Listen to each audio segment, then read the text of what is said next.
The following episode includes some descriptions of violence, so viewer discretion is advised. Welcome back to Tuesday Talks with Titus.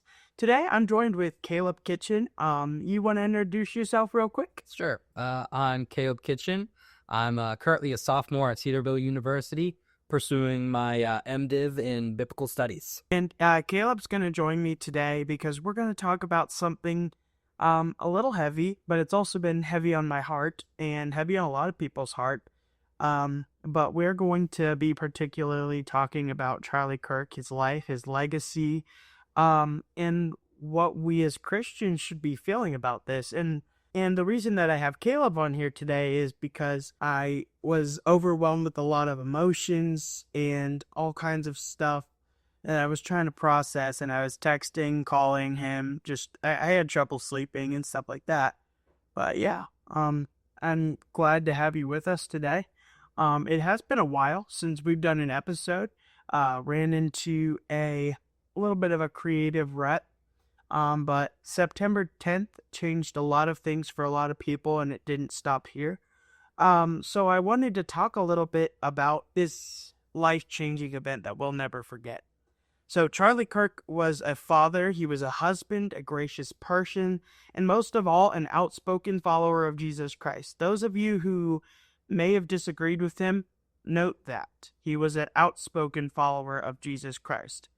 As many of you know, he is no longer with us, and that will not and cannot be the end of the story. So we are now at a critical moment of deciding whether we're going to become like Charlie or live in fear. Do you have anything to add to that, Caleb? Well, Charlie Kirk was somebody who stood for the truth. He was very outspoken about what he believed, which we are not supposed to shy away from. I've been asked, or I saw a question float around, I should say, the other day about being a Christian. Does that mean we are pacifist? Pacifist means to stand away from war and violence and believing that it's unjustifiable. Mm-hmm.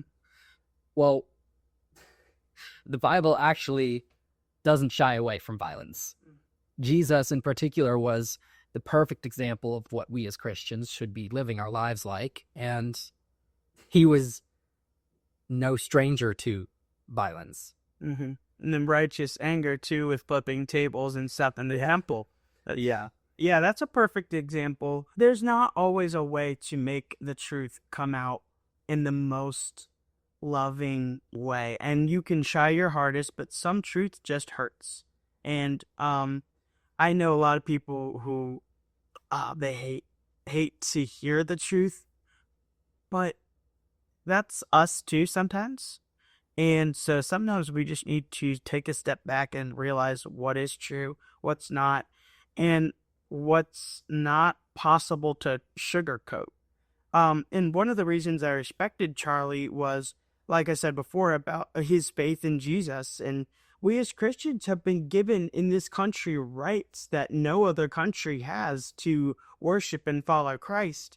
And the open dialogue that Charlie fought to keep in our country, keep alive, is, as he said, the only thing that's keeping our country from a civil war. So the truth is so vital, because if we don't talk about what the truth is and have dialogue about what the truth is, then our country's headed straight for a civil war. All you've got to do is convince somebody of a lie.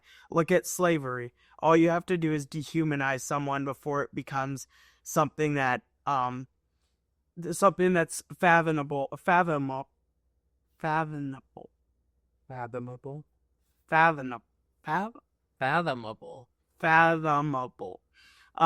But that's all it takes, just little pricks at truth. Absolutely. He sparked bits of truth everywhere he went. Whether that caused a debate or whether that caused a good conversation, he was no stranger to sharing the truth. Mm-hmm. And he wanted to keep talking about things that he disagreed on. So like he didn't. Many of you know that I actually went to a Charlie Kirk event in Pittsburgh last year, and it was just one of the things he said multiple times. If you guys disagree with me, come to the front. I want to talk to you. I want to talk to the disagreeers or the people that hate me. Come on front. And that's who he loved to debate. He loved to talk to his supporters, absolutely, but he really wanted to talk to those who disagreed so he could be a voice of reason in their life. And we also must fight like he did to keep open dialogue in our country and in our lives every day. And so, to understand things that we as Christians must stand up for, we should not waste our time with other things that aren't worth fighting for. So, there are going to be little conversations that aren't as big that you do not need to focus on as a Christian. I would say, as a Christian, we absolutely need to put at the forefront of what we're talking about. It's got to be about the gospel. And then after that, we can talk about political issues. So, one of the things I wanted to say is the moment that we as Christians give up on defending truth out of fear or a fear of hatred or of death is the moment that we let the devil get what he wanted. And something that I found so interesting about the death of Charlie Kirk was that the day that he got shot, he was not wearing a bulletproof vest, which says a lot because that was a huge crowd that he was with. And it shows that he had faith that God would protect him, or if it was his time, God would take him. And that's what God chose to do. God chose to take Charlie Kirk. And we're deeply saddened by it and horrified at how it happened. But we can't let that affect how we share truth. Jesus, as this example that we brought up earlier, was not afraid. That's one of the things that we don't see. We don't see him be afraid of sharing the truth, ever. Like, he never backed down, which is something we should strive for. We should not live our lives in fear and disgust of what we have to say. Yes. As long as we are speaking the truth, we should have nothing to be afraid of. I think it's Ecclesiastes 3. It talks about a time for. It goes through a list of different times for time for war. There's a time for peace. There's a time for joy. There's a time for anguish.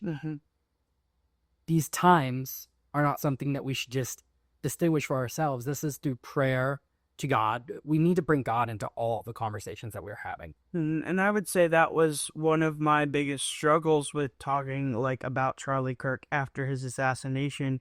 Is one of my immediate thoughts was, oh my gosh, we need to do what other people have done when things like this have happened. We need to go out and burn buildings or whatever. But we are not the same as the people that have done that. And so this doesn't have to be about politics. This needs to be about truth and lies. I mean, and at the end of the day, politics has a black and white where there's truth and lies. And one of the things I wanted to mention is this is a turning point for my podcast. I will be talking about politics. And if you don't like that, I apologize. But I would really like to pursue what's true in politics and what's biblical in politics and focus on that a little bit more. And Charlie Kirk has inspired so many other people to do something similar to that. And one of the things I wanted to mention was that the moment that we are scared to talk about our views is the moment that we let Satan win. Satan wants us to be too scared to talk. Satan decided to take Charlie Kirk with God's allowance. Charlie Kirk was taken. He took a voice of truth, and many voices are now going to rise. That's what God is doing. Satan wanted to kill him. God wanted to bring that message that he said to the forefront of thousands of people, not thousands, millions. And there were some interesting things going on with the memorial of Charlie Kirk, but I will say one of the biggest things at the beginning was the worship and the gospel being clearly shared. That is amazing, and I've heard of thousands of people getting saved after hearing about Charlie Kirk's message, even though they thought he was a hateful person. It's just amazing to see that. And we just need, now that we're at this position, we need to be bold. We need to continue to share truth, even though it's scary. And even though anything can happen, someone could be crazy and decide that your life needs to be over. But we can't stop sharing truth. It's so important. And recently, there have been celebrities that have taken a stand and said, okay, guys, this is disgusting. Why are we celebrating the death of Charlie Kirk? Many people have been doing that, celebrating Charlie Kirk's death, and we cannot focus on the people that are celebrating it. We need to focus on the people like Kristen Chenoweth. I don't agree with a lot of the things she said, but a lot of the things that she has said about Charlie Kirk, I absolutely agreed with. She's like, I don't have an exact quote, but she said I didn't agree with Charlie Kirk a lot. I agreed with him on some things, but his death is horrific. And she is being torn to shreds for that. And we can't be afraid of people shunning us for telling the truth, of saying what is disgusting and wrong. And yeah, I just think it's important that we don't shy away from truth even when people are um gonna shun us for it. That was one of the things that me and you talked about when it initially happened. You were so focused on all these bad things people were saying, all this horrific stuff, these jokes that they were supposedly making, fake jokes. This is not something to joke about. Mm-hmm. But the biggest thing that I told you to turn around and focus on was the stuff that's being good about, like, said. What's being said that's good. Yeah. Because there was so much hateful stuff that was going on. But God uses even some of the bad things in this world to turn others to Him. Mm-hmm.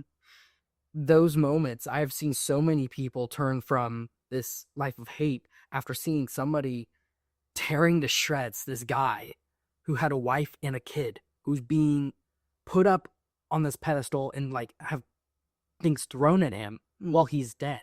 Mm-hmm. It turned people's minds from focusing on, oh, he was so aggressive, to, oh, people really hate this guy and people are showing so much hate. They're not focused on what the truth is. It's starting to show us the sides that there is now a harder divide between just left and right. Now there's like the part of the people that are celebrating death that are now on like the left doesn't want to be a part of it, the right doesn't want to be a part of it, and that happens on both sides. I want to be clear, but the left and the right have those portions of themselves that are saying, oh yeah, he's dead, that's exciting. And that's a terrible view to have, but it's also like we said, it's important to think about other things. I had to keep my mind on scripture because I had the displeasure of seeing the video of his murder. And one of the things that could help me sleep was to read Proverbs, to read Psalms. Those things just help me keeping my mind on scripture. But also, like you're saying, the good that can come from this, because many people are saying, oh, wow, our side has taken a incredible turn of hating this guy that's dead and celebrating his death. This isn't good. I don't want to be a part of it. And then they're starting to realize what happens when you dehumanize people. And again, this is what I said before. When you dehumanize people, things like the Civil War happen, things like the Holocaust happen. All it takes is to continue repeating a lie until people believe it. And that's why we need to fight for truth. Because here's the truth. People called him a fascist. He got shot for it. That's the truth. Because people kept on feeding a narrative that Charlie Kirk was a fascist. And the definition of a fascist, I guarantee you, is not that. Charlie Kirk was very far from a fascist, didn't want government control, and did not want groups to be killed for what they believe. And fascism is mostly associated with Nazism, and that's even worse, and people call them a Nazi too. And so I want to be very clear, when you confuse what people believe and start calling them something, that eventually gets somebody to say, wow, they deserve to die. The biggest thing that worried me was the celebration of death. It's horrific. The idea of celebrating a death in a bad way. Like, we think about celebrating death as they're going to heaven, and Yeah. And at the end of the day, that's celebrating their life here on earth. yeah. But we've begun this cycle of finding people we don't like and wishing for bad things to happen on them, wishing for them to die. When in reality, why? That's the biggest question. People are just like viewing this world. They say they want like love and peace in this world, but they're feeding into the hateful culture that is creating this divide within the peace. And Christians, be careful. Be weary of noticing when your hatred is taking over you. I did a short the day that Charlie Kirk's assassination happened, and said all it takes is for you to continue to hate somebody and you wish death upon them. There you go. You already murdered them in your heart. That's what Jesus talks about, I believe, in John. I could be wrong. But I'll fact check that later. But I guarantee you that the point that was coming across was, when you hate somebody, you are literally wishing death upon them in your heart. And then what happens is if you continue to feed your hatred, eventually you will kill.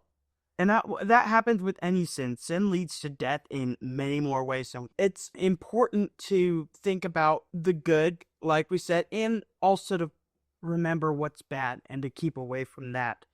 And I also want to mention another creator who got a little bit of flack for supporting Charlie Kirk, who is Forrest Frank.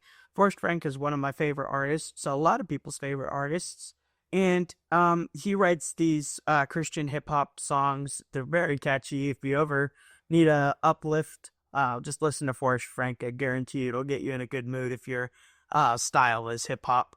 And he lost over 30,000 followers on, I believe, TikTok, after he said that he sent his condolences to Erica Kirk. And the best part was how Forrest Frank reacted. And I think this is important to mention, that the way that we as Christians react to hard times is sometimes the turning point for someone. And I'm going to say turning point a lot because I think it's just a good phrase. And also, it is Charlie Kirk's foundation. But he essentially said that he respected Charlie Kirk for sharing the gospel, and he continually did that. And that was one of the last things he did. And Forrest Frank said, essentially, if you're only following me because you liked my music, or you're coming to my shows because you like my music, then I would rather have you understand the love of Christ first. Don't come to my shows. Don't listen to my music. Don't do any of this until you understand Christ's love first. And that was a great response, I would say. And I just think that's so important. The gospel has to be the forefront of every conversation we have.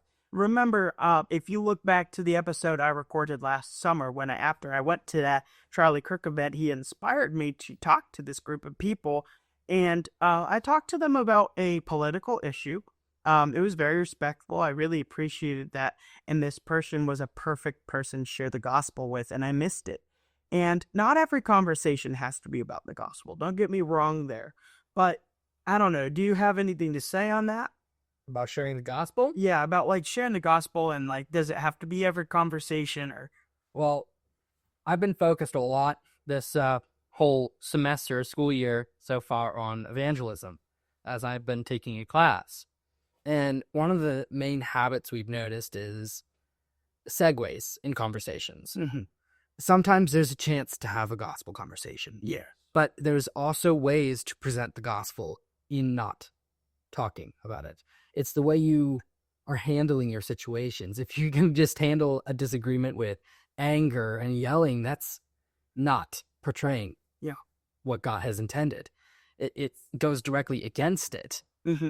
He calls us to be loving and kind and respectful, but that doesn't mean to turn away from a bad conversation. Yeah. We can have a bad conversation. I hate using the word bad conversation. It's more of a Tough conversation. a respectful disagreement. That's the biggest word. Like, I hate having disagreements. It's something that, like, you could pick a fight with me, and I don't really enjoy having a disagreement. I'd rather have low level, not anger building in my mind. If I had anger in my mind, I will respectfully walk away from the conversation to cool down. Mm-hmm. Because I don't want to be presenting myself with anger and hatred toward this person who I'm talking to.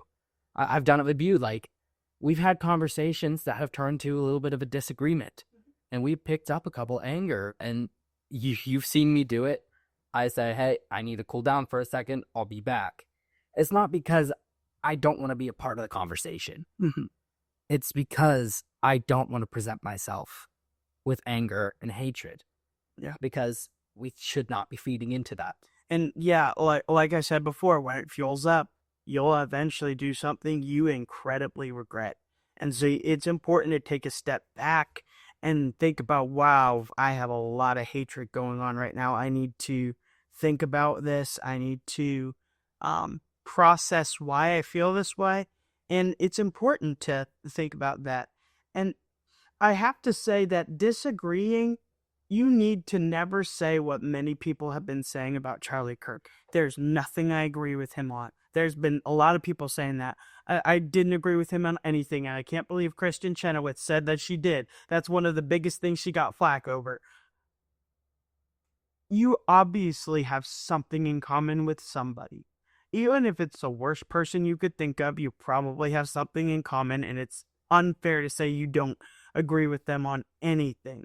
And that's one of the things we've lost it in politics. I mean, I can't think of which presidential debate it was, but there was a presidential debate where the moderator asked both candidates to list what they found what they respected about the other candidate. And we've lost that in politics. And we need to bring respect back to our conversations about politics and to politics. And are we really going to say we don't agree with anything, with anybody? Like, even if it's the worst person you know. For Charlie, I've asked people this who have said that they didn't agree with him on anything. One of the biggest things I said was, well, Charlie taught the value of family all the time. Do you disagree with that? Or do you, like, many people will just say, no, I disagree with this, list off a whole bunch of out of context. We'll talk about that at some other point. But out of context conversations with Charlie Kirk and saying, I disagree with all this. But what about this thing that you do agree with him on? He liked, I forget which basketball player, because I'm not much of a basketball person, but he liked a lot of basketball people. Did you disagree with him on that? There's just all this kind of things. And so now we just need to pick up the torch. In the words of a commentator who I would not recommend to someone necessarily, but he was a good friend of Charlie Kirk's, which was Ben Shapiro. His words were, we will pick up the bloodstained microphone right where Charlie left it.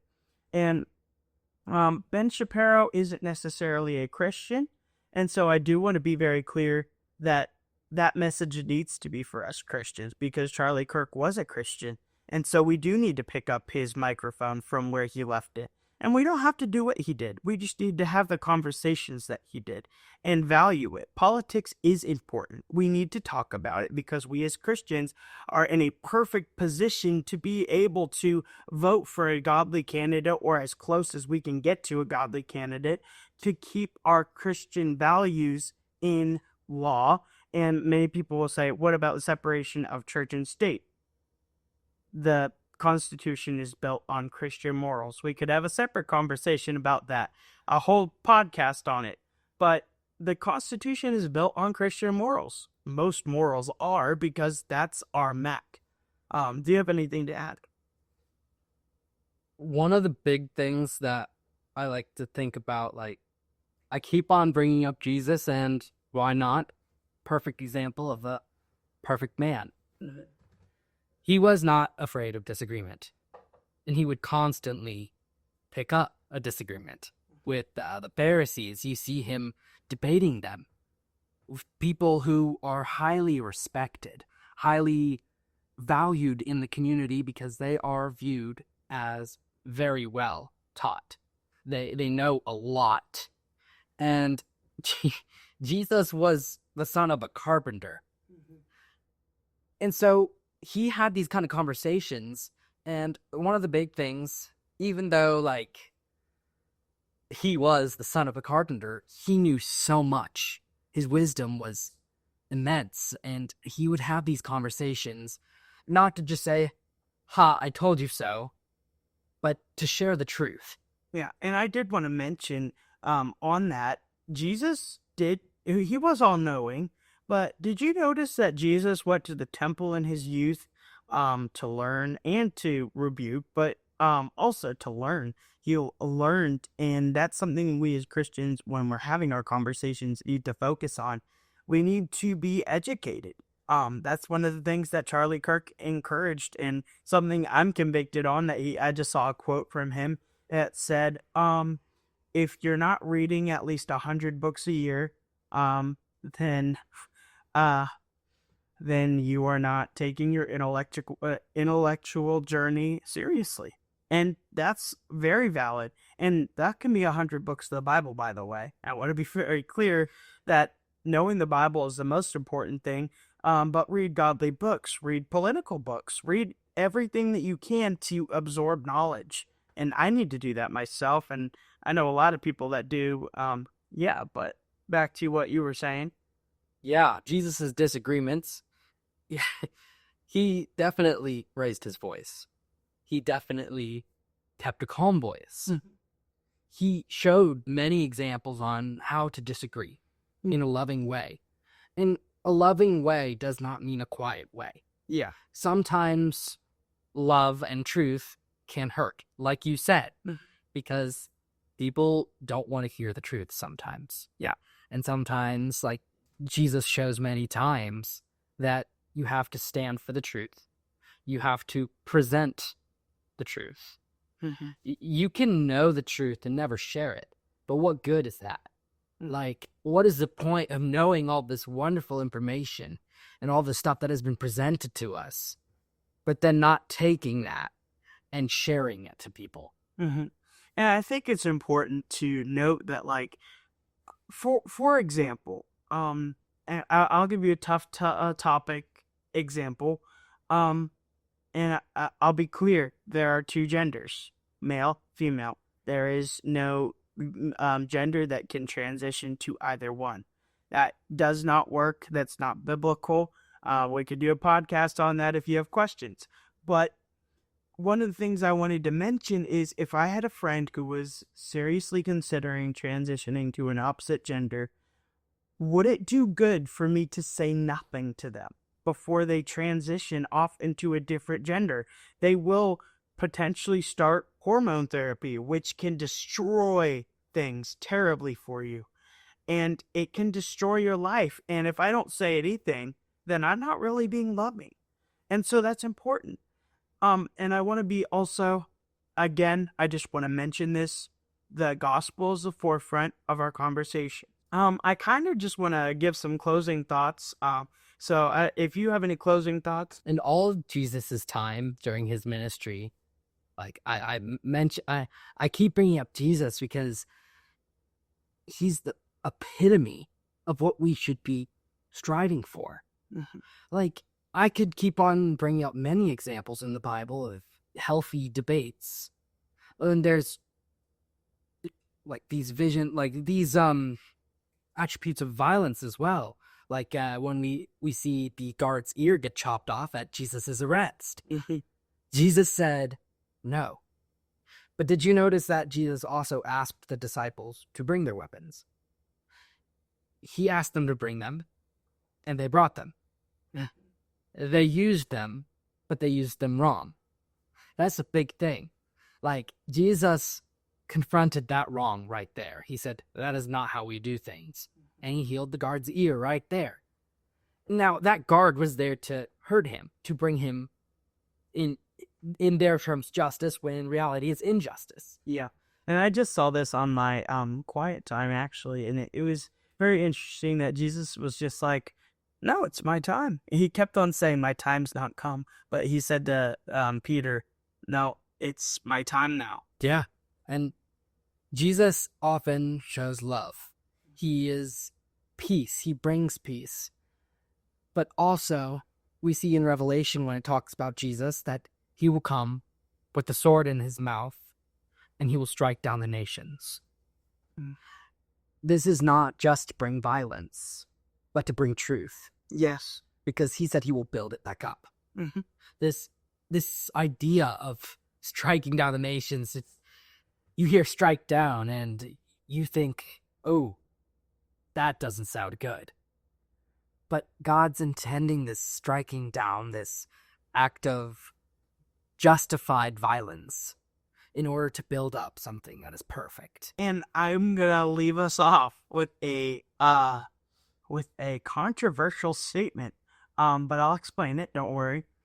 We are not the Charlie Kirk generation, and I get why people are saying that. But I want to be very clear. What would be honoring to him is that we understand that Charlie Kirk was a great man. He was a human. He had flaws. We'll be honest about that. But also, we're remembering what good he did, and that was a lot. And what God did through him was amazing. But his legacy, we're not going to let go of his legacy. But our generation needs to focus on Jesus. We must be the Jesus generation, not the Charlie Kirk generation, the Jesus generation.